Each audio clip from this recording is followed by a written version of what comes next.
le cœur battant comme un tambour de guerre. Élise Moreau fixait le chaos de son appartement parisien.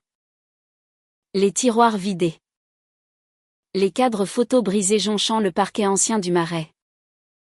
Elle avait composé le 17 d'une main tremblante. Les mots se bousculant dans sa gorge serrée, on m'a cambriolé. Venez vite. Je me sens si seule ici. Et maintenant? La porte s'ouvrait sur une silhouette en uniforme qui changeait tout. Une femme aux yeux d'acier qui portait en elle le poids d'un monde impitoyable. Et dont le regard croisa le sien comme une promesse volée à la nuit. Sophie Laurent franchit le seuil. Son badge luisant sous la lumière crue du couloir. Et l'air se chargea aussitôt d'une électricité palpable. Élise.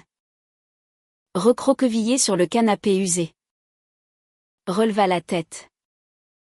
Ses larmes séchant déjà sur ses joues pâles. Madame Moreau. Capitaine Laurent. Police nationale. Racontez-moi tout. Du début. Sa voix était ferme. Mais il y avait dans son ton une douceur inattendue. Comme un baume sur une plaie ouverte. Et Élise sentit son corps se détendre malgré la peur qui l'habitait encore. Les premières minutes furent un tourbillon administratif, notes griffonnées sur un carnet. Photos des lieux avec un flash qui aveuglait. Questions précises sur les objets disparus, un collier de sa grand-mère. Des bijoux anodins mais chargés de souvenirs. Élise parlait. Les mots coulant comme un fleuve en crue. Et Sophie écoutait. Vraiment. Ses yeux ne quittant pas ceux de la jeune femme. Vous vivez seule ici? Demanda-t-elle enfin. Rangeant son appareil. Élise hocha la tête. Un sourire amer aux lèvres. Toujours seule. Capitaine. Paris est une ville qui avale les âmes esseulées. Sophie s'assit en face d'elle. Sans y être invitée. Et ce geste simple fit basculer la soirée dans l'inconnu. La pluie martelait les fenêtres. Un rideau gris sur la scène invisible au loin. Et Sophie hésita un instant avant de poser son carnet. L'enquête prendra du temps. Mais ce soir, je ne peux pas vous laisser comme ça.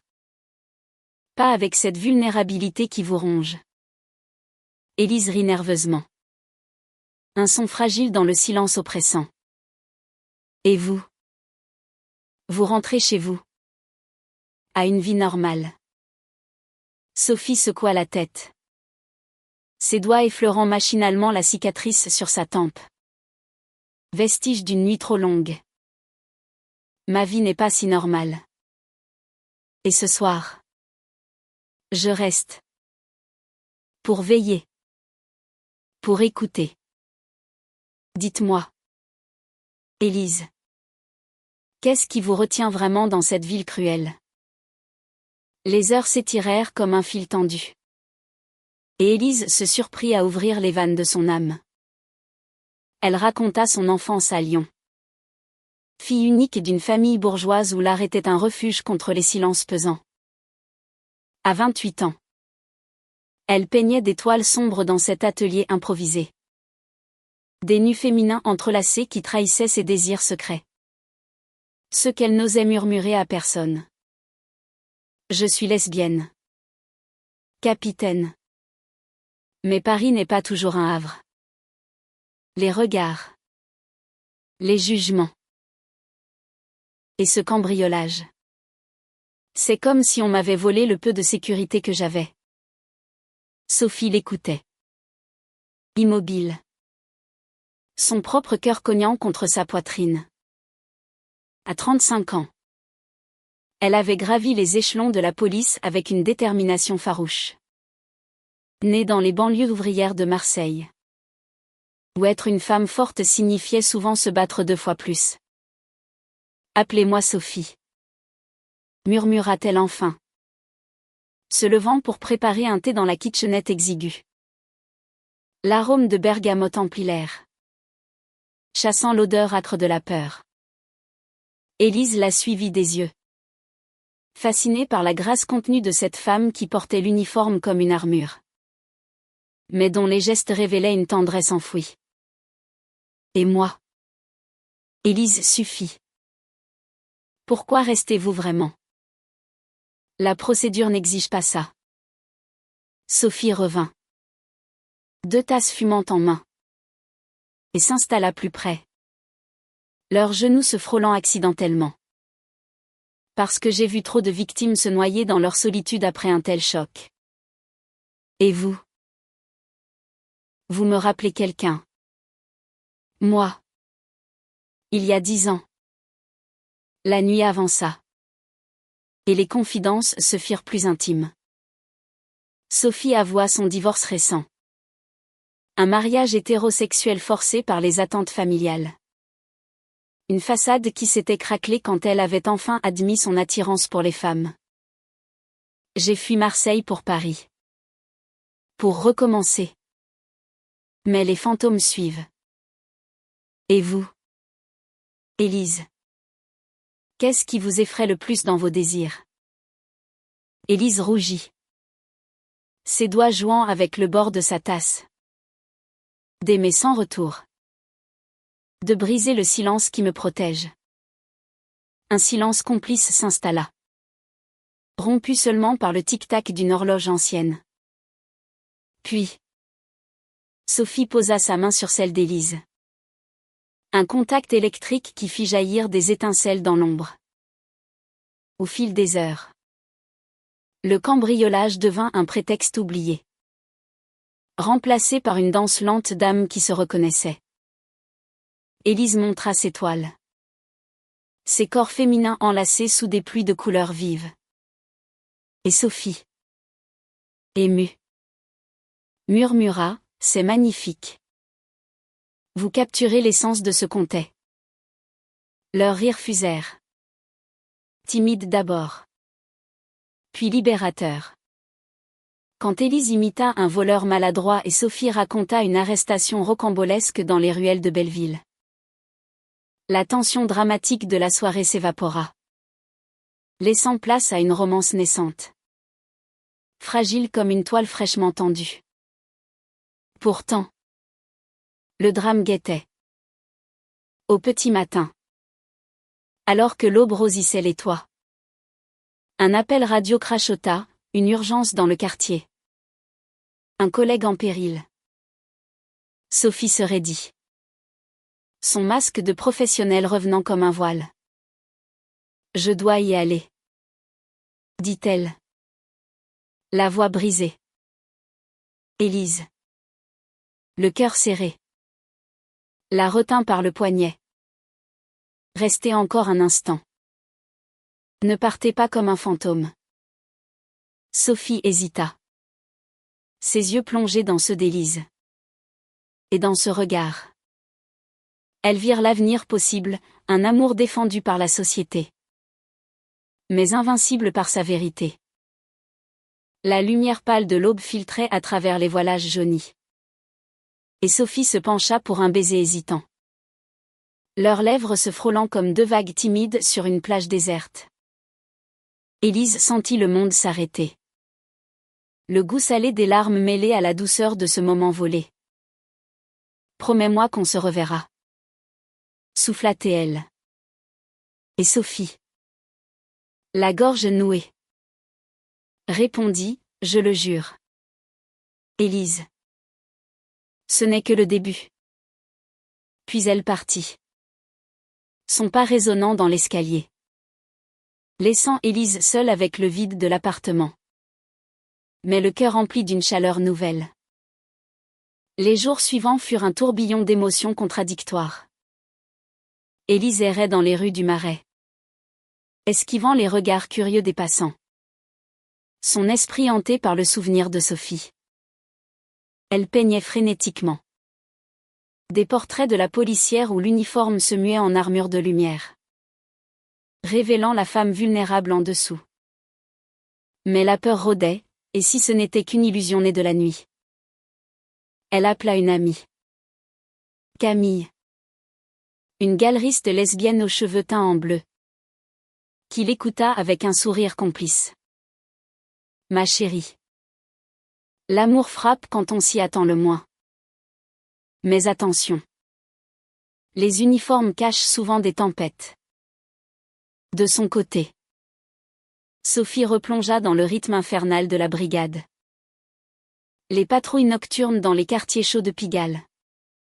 Les rapports interminables. Et au milieu de tout ça, le fantôme d'Élise qui la poursuivait. Lors d'une pause café avec sa partenaire, le lieutenant Marc, elle laissa échapper un soupir trop lourd. Qu'est-ce qui te ronge? Laurent. Une affaire. Sophie secoua la tête, feignant l'indifférence. Juste une nuit blanche. Mais intérieurement, elle bouillonnait, son orientation, longtemps niée, refaisait surface avec violence, menaçant l'équilibre précaire de sa carrière. À 35 ans, avouer son amour pour une femme pouvait signifier des murmures dans les couloirs, des promotions compromises. Leur première rencontre officielle eut lieu une semaine plus tard, dans un café discret près de la Seine. Élise arriva en retard, essoufflée.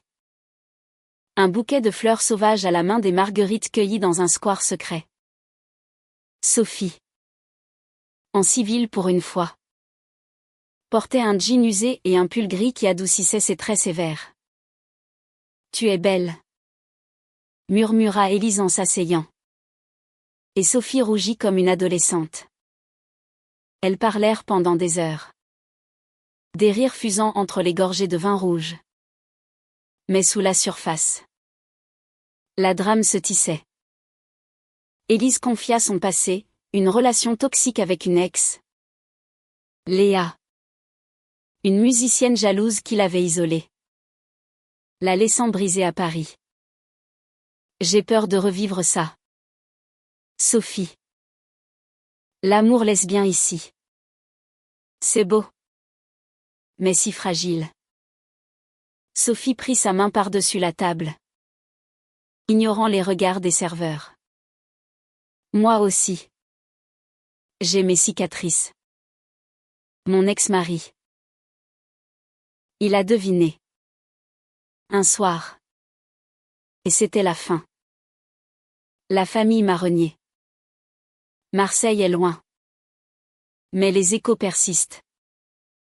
Leur conversation glissa vers l'intime. Les désirs tuent.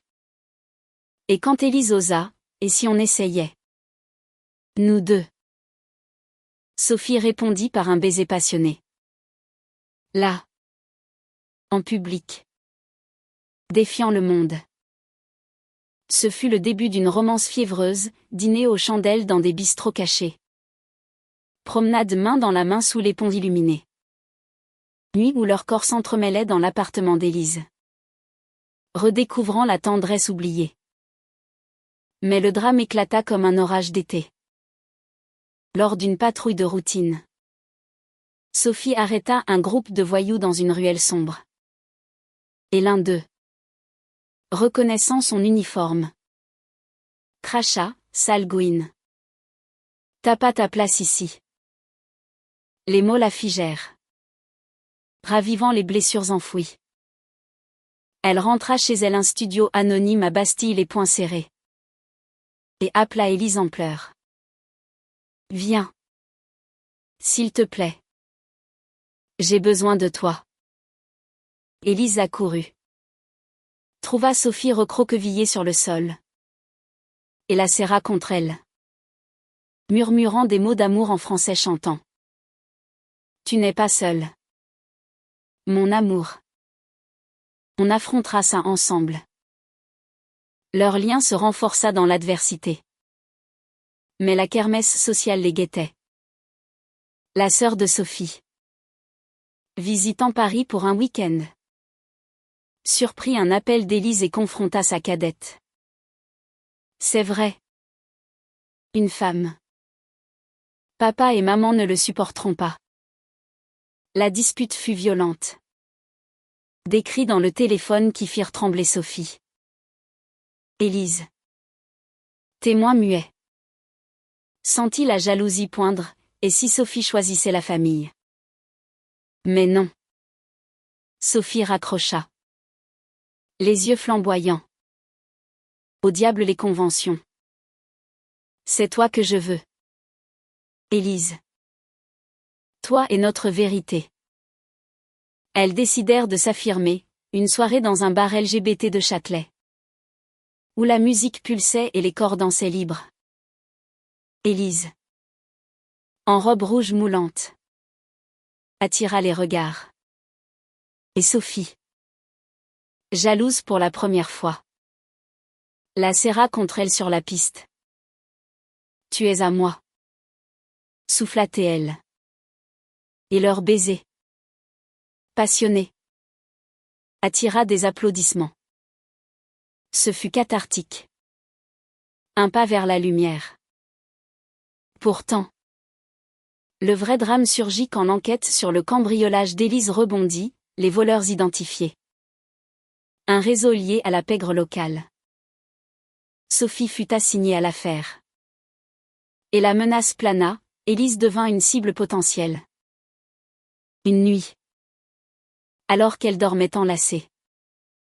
Un bruit fracassant les tira du sommeil, une fenêtre brisée. Des ombres menaçantes.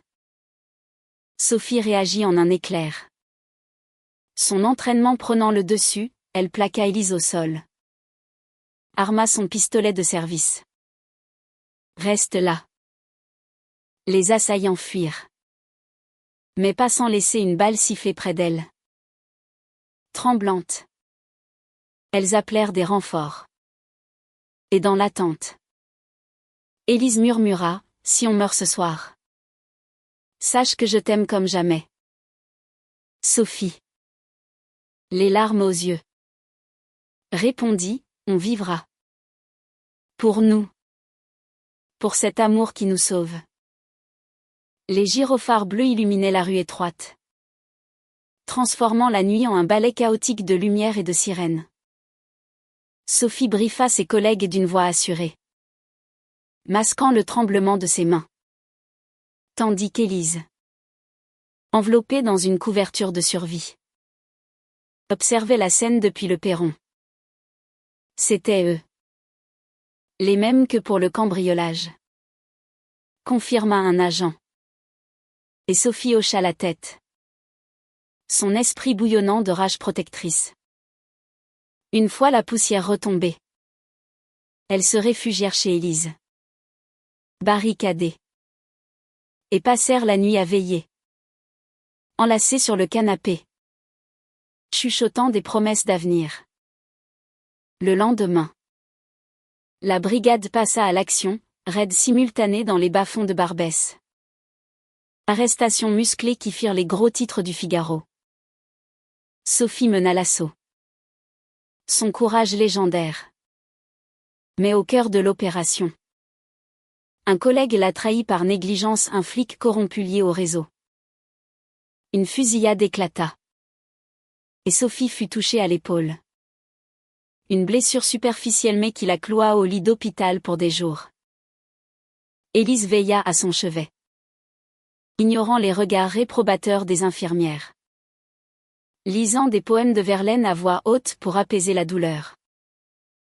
Tu es mon héroïne. Murmurait-elle. Et Sophie. Pâle mais souriante. Répliquait, et toi? Ma muse. Sans toi. Je serais perdue. La convalescence fut un cocon forcé. Loin du tumulte. Installée dans la maison de campagne d'Élise en Normandie, un legs familial niché entre vergers et falaises, elles redécouvrirent la simplicité. Des matinées paresseuses à cueillir des pommes. Des après-midi à peindre nus sous le soleil. Leur corps se mêlant à la toile comme à la vie. Sophie. Libérée de l'uniforme. Révéla une sensualité nouvelle, elle cuisinait des bouillabaisse marseillaises. Riait aux éclats devant les vaches curieuses. Ici. Je respire enfin. Confia-t-elle un soir. Au bord d'un feu de cheminée crépitant. Élise. Levée contre elle. Répondit, et moi. Je vis. Ton amour guérit mes ombres. Mais le drame familial ressurgit. Plus vicieux. La sœur de Sophie. Influencée par leur mère traditionnaliste. Envoya une lettre venimeuse, tu déshonores le nom Laurent. Reviens à la raison. Ou perds-nous tous. Sophie la lut à voix haute. La voix chevrotante. Et Élise vit la faille s'ouvrir. Ce gouffre de doute que l'homophobie familiale creusait depuis des années. Elles ne comprendront jamais. Sanglota Sophie. Et Élise. Furieuse. Arracha la lettre pour la jeter au feu. Alors. On les affrontera. Ensemble. Notre amour n'est pas une honte.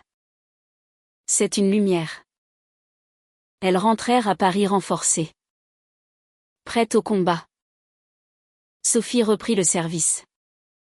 Promue lieutenant pour son héroïsme. Mais choisit de s'affirmer, lors d'une réunion de brigade. Elle parla ouvertement de son orientation. Brisant le tabou dans un silence stupéfait. Marc, son partenaire, fut le premier à applaudir, t'es une battante. Laurent. Et elle a de la chance. C'est Élise. La nouvelle se répandit. Mélange de soutien et de murmures. Mais Sophie tint bon. Son badge plus lourd. Mais son cœur plus libre. Élise. De son côté. Organisa une exposition dans la galerie de Camille, Amour volé. Des toiles inspirées de leur histoire. Où des femmes en uniforme et en robe se cherchaient dans l'ombre des villes. La vernissage fut un triomphe. Un flot de critiques élogieuses dans le monde. Et Sophie, venue incognito, pleura en voyant son portrait, une guerrière au regard tendre. C'est nous, murmura-t-elle en l'embrassant devant tous, scellant leur union publiquement. Mais la jalousie rôda, une ancienne flamme de Sophie. Une avocate nommée Claire contacta Élise anonymement, semant le doute avec des ragots sur le passé de sa rivale. Elle t'abandonnera. Comme moi. Le climax dramatique survint lors d'une fête d'anniversaire pour Élise. Dans un loft du canal Saint-Martin. La musique jazzy emplissait l'air. Les invités artistes, activistes LGBT dansaient librement. Sophie arriva tard. Épuisée d'une garde. Et trouva Élise en conversation animée avec Claire. Invitée par mégarde via un ami commun. Les mots fusèrent, tu n'as pas changé. Sophie. Toujours à fuir l'engagement. Sophie. Blessée. Explosa, et toi? À détruire ce que tu ne peux avoir. La dispute attira les regards. Et Élise. Déchirée. Intervint, assez. Sophie. C'est toi que j'aime. Prouve-le. Reste avec moi ce soir. Demain. Toujours. La nuit fut une tempête d'émotions, cris, larmes. Puis une réconciliation passionnée sur le toit. Sous les étoiles parisiennes. Je te choisis. Élise. Contre vent et marée. Jura Sophie. Et elles firent l'amour là. Vulnérable et entière. Le bruit de la ville comme un cœur approbateur. Au matin. Claire partit. Vaincue. Et leur lien, forgé dans le feu, brilla plus fort. Les mois suivants furent une danse harmonieuse. ponctué de petits drames domestiques qui renforçaient leur complicité.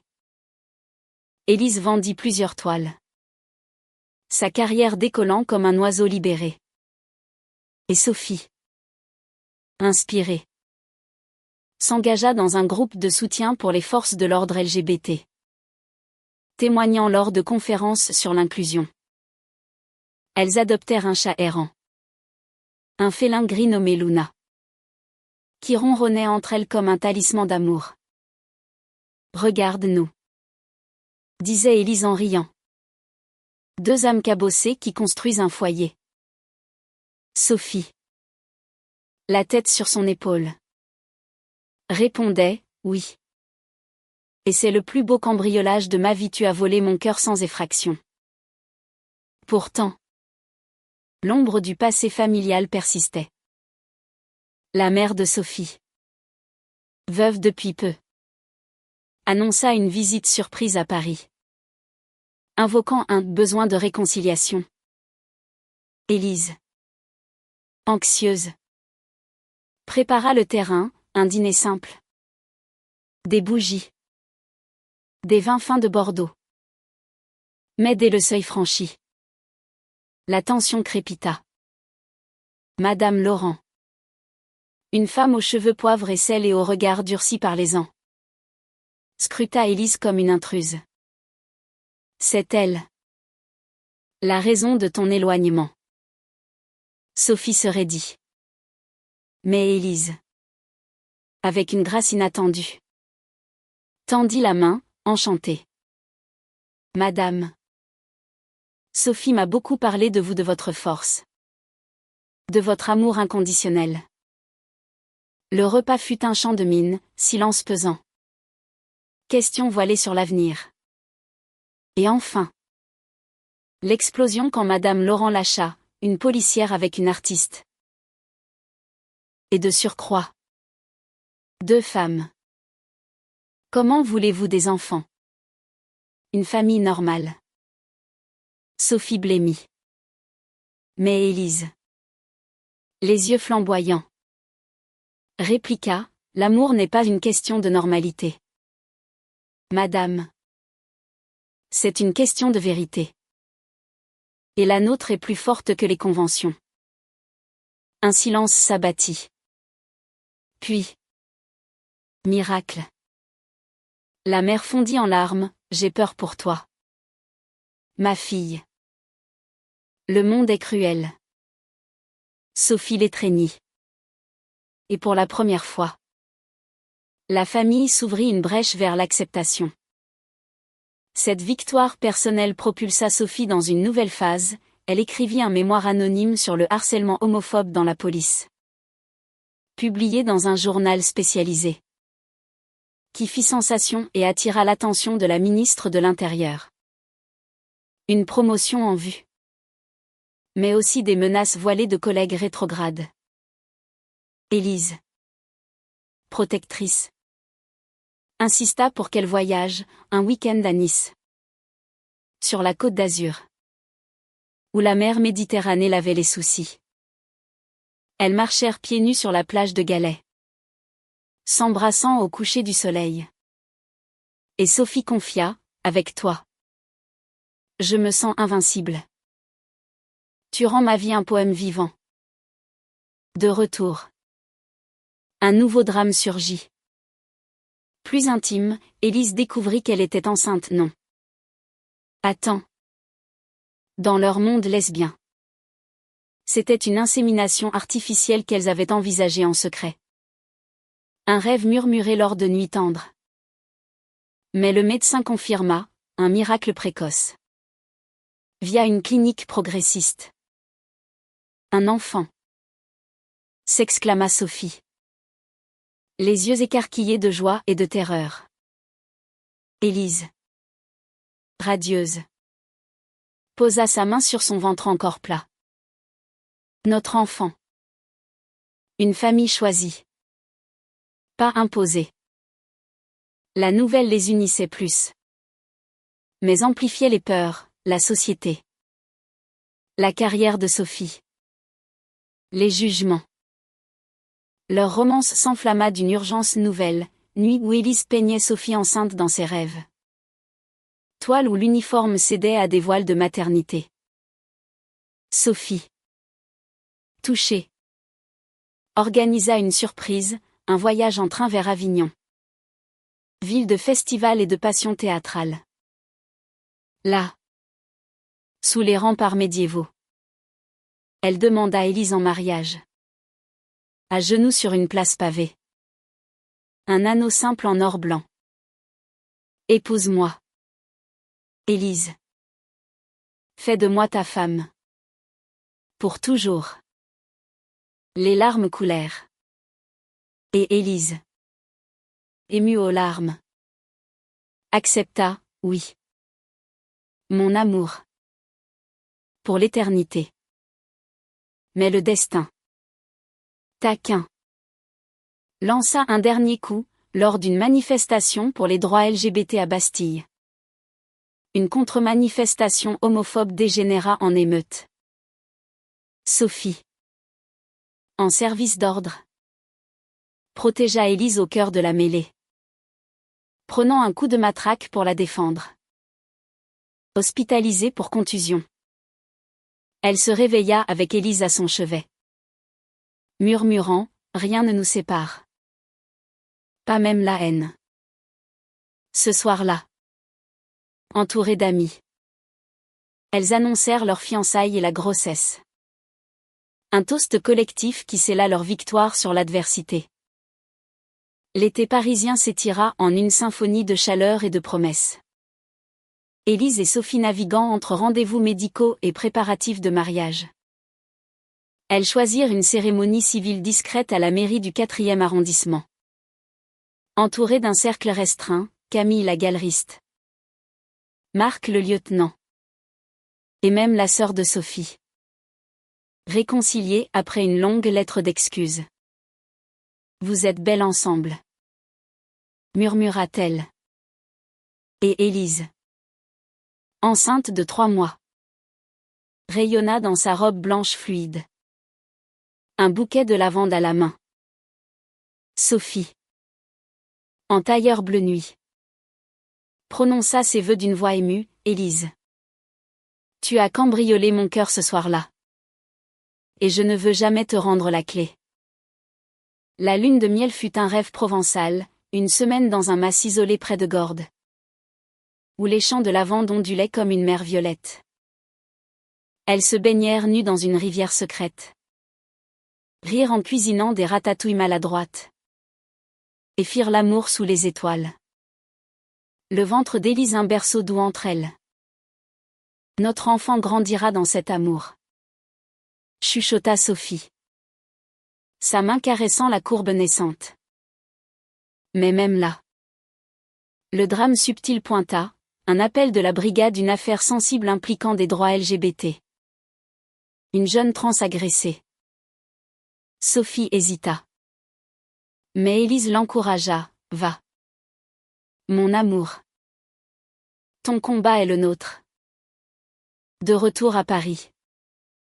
La grossesse d'Élise apporta sa dose de vulnérabilité. Les nausées matinales. Les doutes sur la parentalité. Et une exposition solo qui l'a mis sous les feux des projecteurs. Les critiques acclamèrent ses œuvres comme un hymne à l'amour queer en France moderne. Mais un article malveillant dans un tabloïd conservateur la taxa de propagande lesbienne. Élise, blessée, se replia. Et Sophie, furieuse, riposta par une interview publique. L'art d'Élise célèbre l'humain, pas la haine. Et notre famille en est la preuve. Leur solidarité fit boule de neige, attirant des soutiens de célébrités comme une actrice ouvertement gay. Pourtant, un drame personnel frappa, la grand-mère d'Élise. Dernier lien avec son enfance lyonnaise s'éteignit paisiblement. Lors des funérailles. Sous la pluie fine de la Saône. Sophie tint la main d'Élise, affrontant les oncles traditionnalistes qui murmuraient sur cette compagne étrange. Elle est plus famille que vous ne l'êtes. Lança Élise. Et Sophie. Fière. Ajouta, l'amour transcende le sang. Ce deuil les unit. Transformant la perte en legs, Élise hérita d'une vieille maison en Provence, qu'elles décidèrent de rénover pour leur futur enfant. L'automne apporta des joies, échographie montrant une petite fille, prénommée déjà Amélie en hommage à une résistante lesbienne oubliée de l'histoire. Sophie, émue, assembla un berceau avec l'aide de Marc, tandis qu'Élise peignait une fresque murale dans la nurserie des femmes fortes traversant les siècles. Mais la tension culmina quand un collègue de Sophie, rongé par la jalousie de sa promotion, diffusa une rumeur, Laurent avance grâce à ses connexions queer. Une enquête interne s'ouvrit. Et Sophie, acculée, envisagea la démission. Je ne veux pas que notre fille grandisse dans l'ombre du doute, confia-t-elle à Élise une nuit d'insomnie. Élise, pragmatique, organisa une confrontation, une réunion informelle avec le commissaire, où elle témoigna de l'intégrité de Sophie. Elle protège Paris. Pas seulement pour un badge, mais pour un monde meilleur. Le commissaire, touché, classa l'affaire. Et Sophie émergea plus forte, promue capitaine. Leur célébration fut intime, un pique-nique au jardin des Tuileries, où Sophie offrit à Élise un pendentif gravé « Volé pour toujours ».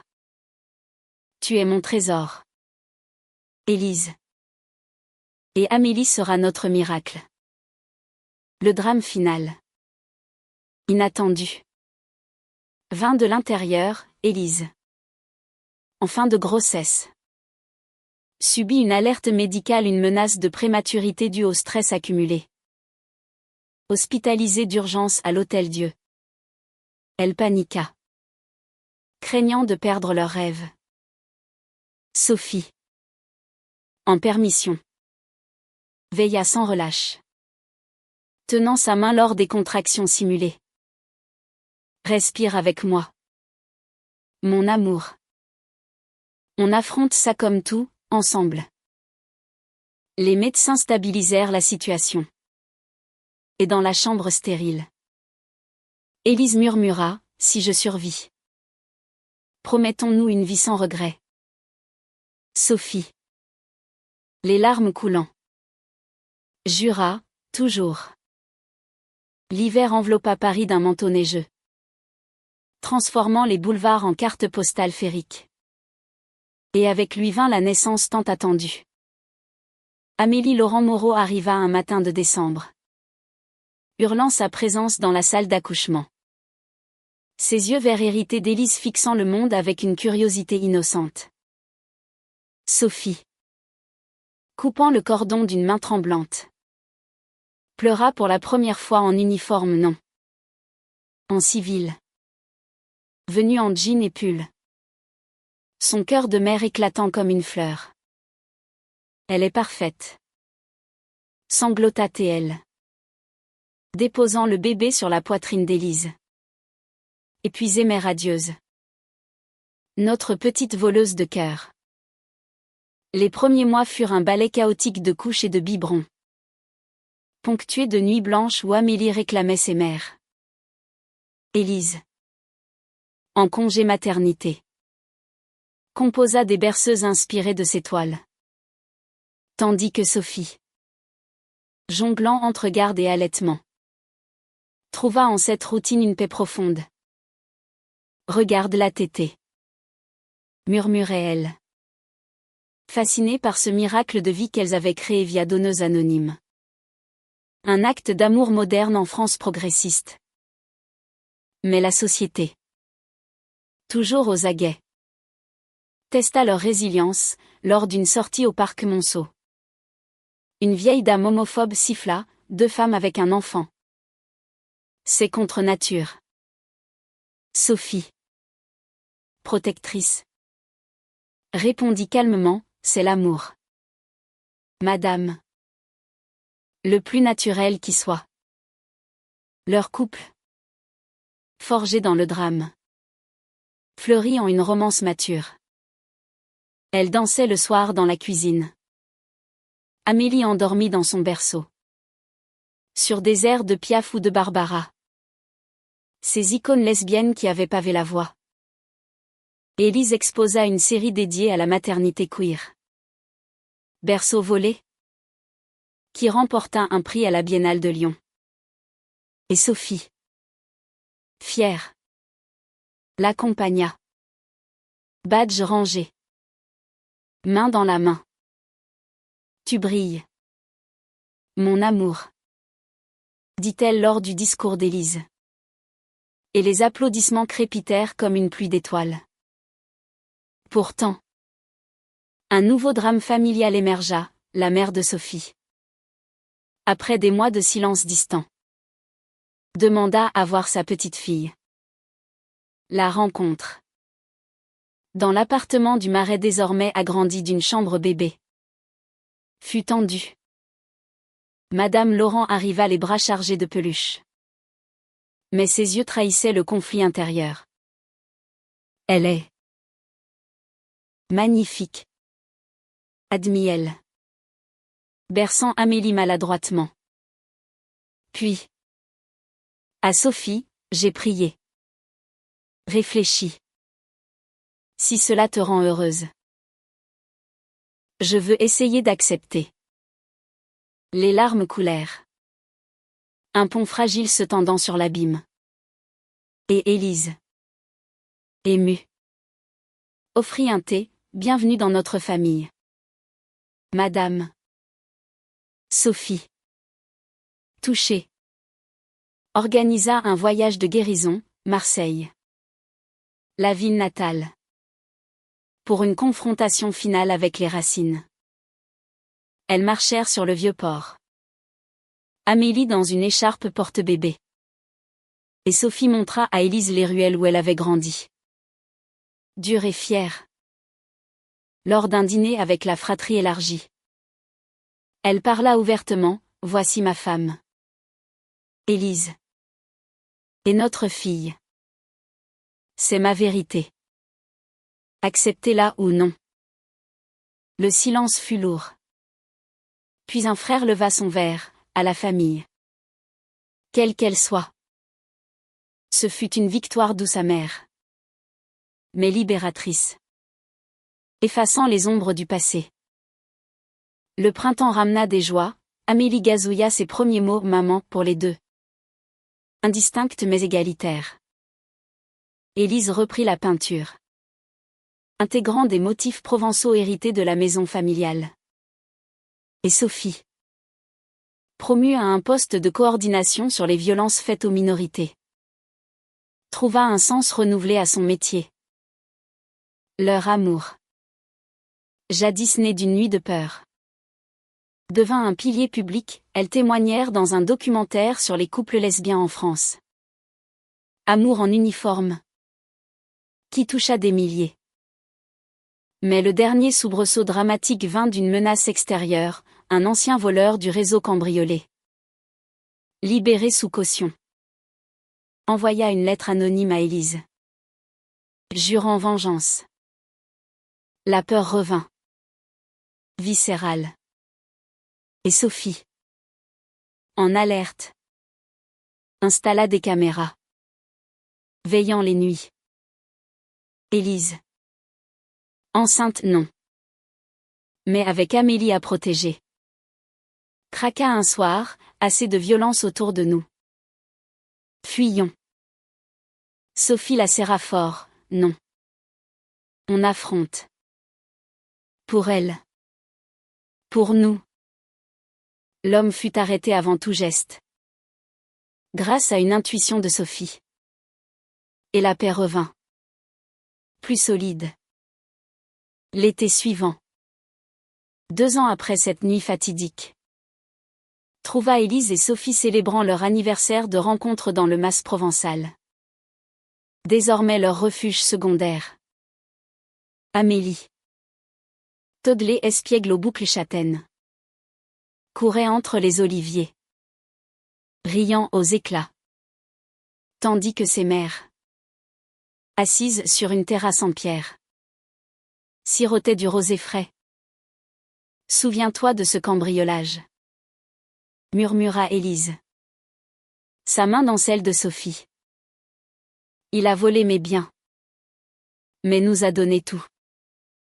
Sophie sourit, ses yeux plissés par le soleil. Et toi? Tu as volé ma solitude. Meilleure affaire de ma vie.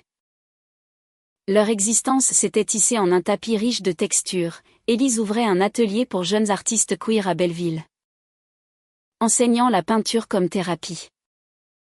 Tandis que Sophie lançait un programme de sensibilisation dans les écoles de police, transformant les préjugés en empathie. Amélie grandissait bilingue français et bribes d'anglais de livres importés. Entourée d'un village choisi, tante postiche comme Camille, oncles honoraires comme Marc. La famille élargie de Sophie, réconciliée, visitait souvent. La grand-mère paternelle d'Amélie apprenant même à tricoter des chaussettes arc-en-ciel. Pourtant, la romance ne s'essouffla pas.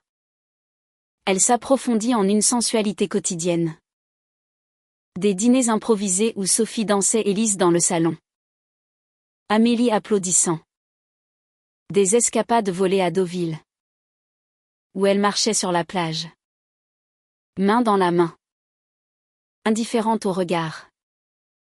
Tu es toujours aussi belle, soufflait Sophie, embrassant la nuque d'Élise sous la lune. Et Élise, rieuse, et toi? Toujours ma protectrice. Mon amour éternel. Un petit drame domestique les titilla, Amélie. À 3 ans. Posa la question innocente, pourquoi de maman?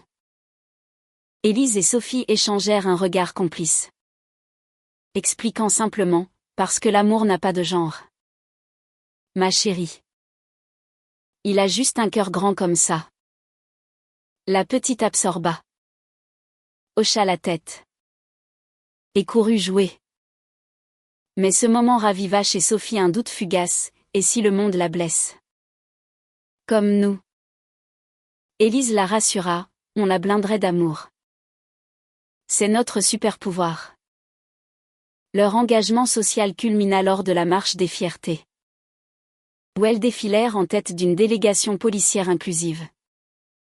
Amélie sur les épaules de Sophie, brandissant un drapeau multicolore. Les acclamations fusèrent. Et Élise, filmée par un drone, cria, pour toutes les amours volées. Rendue libre. Ce fut cathartique. Un chapitre clos sur les peurs passées.